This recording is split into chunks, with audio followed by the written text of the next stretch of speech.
കൂടെയുള്ളവർ നിൽക്കുന്നത്. ആ സമയത്തായിരിക്കും ഡോക്ടർ കൂടെ വന്നവരെ വിളിച്ച് പറയുന്നത് ആൻജിയോഗ്രാം ചെയ്യണം എന്ന്. ആ സമയത്ത് അപ്പോൾ കൂടുതലൊന്നും നമ്മൾ ആരും ചോദിക്കുകയോ പറയുകയോ ചെയ്യില്ല. എന്ത് വേണമെങ്കിലും ചെയ്യൂ, ജീവൻ രക്ഷിച്ചാൽ മതി ഡോക്ടർ എന്നേ പറയൂ. അപ്പൊ ഡോക്ടർ പറയും 3 ബ്ലോക്ക് ഉണ്ട്, എത്രയും വേഗം ആൻജിയോപ്ലാസ്റ്റി ചെയ്യണം.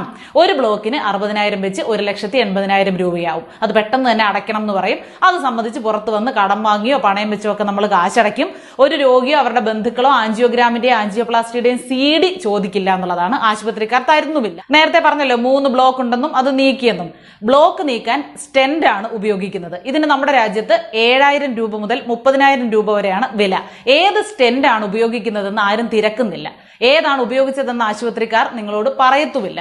അത് ചോദിക്കാനും അന്വേഷിക്കാനും നിയമപരമായി നമുക്ക് അവകാശമുണ്ട്. പക്ഷെ ആ സമയത്ത് അത് ചോദിക്കാനോ പറയാനോ ആരും നിൽക്കില്ല. ഉപയോഗിക്കുന്നത് ഇൻഷുറൻസ് കവറേജ് ഉള്ള സ്റ്റെന്റ് ആയിരിക്കണം. അത് അങ്ങനെ ആയാൽ വലിയൊരു ഗുണമുണ്ട്. അത് പലർക്കും അറിയാത്ത കാര്യമാണ്. ഉപയോഗിക്കുന്നത് ഇൻഷുറൻസ് ഉള്ള സ്റ്റെന്റ് ആണെങ്കിൽ 6 മാസത്തിനകം വീണ്ടും ബ്ലോക്ക് ഉണ്ടായാൽ അത് നീക്കാൻ 1 രൂപയും കണ്ടെത്തേണ്ടതില്ല.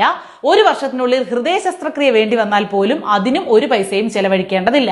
അതെല്ലാം ഈ സ്റ്റെന്റ് കമ്പനി ഇൻഷുറൻസ് വഴി ചെയ്യും. അത് അവരുടെ കടമയാണ്. പക്ഷെ സർക്കാർ ആശുപത്രി ഒഴികെ മറ്റൊരിടത്തും ഇത്തരം ഇൻഷുറൻസ് ഉള്ള സ്റ്റെന്റ് ഉപയോഗിക്കാറില്ല. ഉപയോഗിച്ചാൽ ചെയ്ത ചികിത്സാ കാര്യങ്ങളൊക്കെ കമ്പനിക്ക് നൽകേണ്ടി വരും. അപ്പോൾ ചികിത്സയിൽ നടക്കുന്ന കള്ളത്തരം നടക്കില്ല. ബ്ലോക്ക് നീക്കാൻ നിങ്ങളിൽ നിന്ന് വാങ്ങിയത് നിങ്ങളുടെ ജീവിത സമ്പാദ്യത്തിലെ പരമാവധി തുകയാണ്. ഒരുപക്ഷെ ഉപയോഗിച്ചതോ ഇൻഷുറൻസ് ഇല്ലാത്ത സ്റ്റെന്റ് ആയിരിക്കും. എപ്പോഴും ആൻജിയോപ്ലാസ്റ്റിക്ക് മുന്നേ ഇൻഷുറൻസ് ഉള്ള സ്റ്റെന്റ് ഉപയോഗിക്കാൻ ഡോക്ടറോട് പറയുക തന്നെ ചെയ്യുക. അത് കഴിയുമ്പോൾ ആൻജിയോപ്ലാസ്റ്റിയുടെ CDയും സ്റ്റെന്റിന്റെ ഇൻഷുറൻസ് ഡീറ്റെയിൽസും ആവശ്യപ്പെടുക. ആശുപത്രികളുടെ തട്ടിപ്പൊഴിവാക്കുക. ഈ ഒരു വിവരം നിങ്ങൾ പരമാവധി ഷെയർ ചെയ്യണം കേട്ടോ.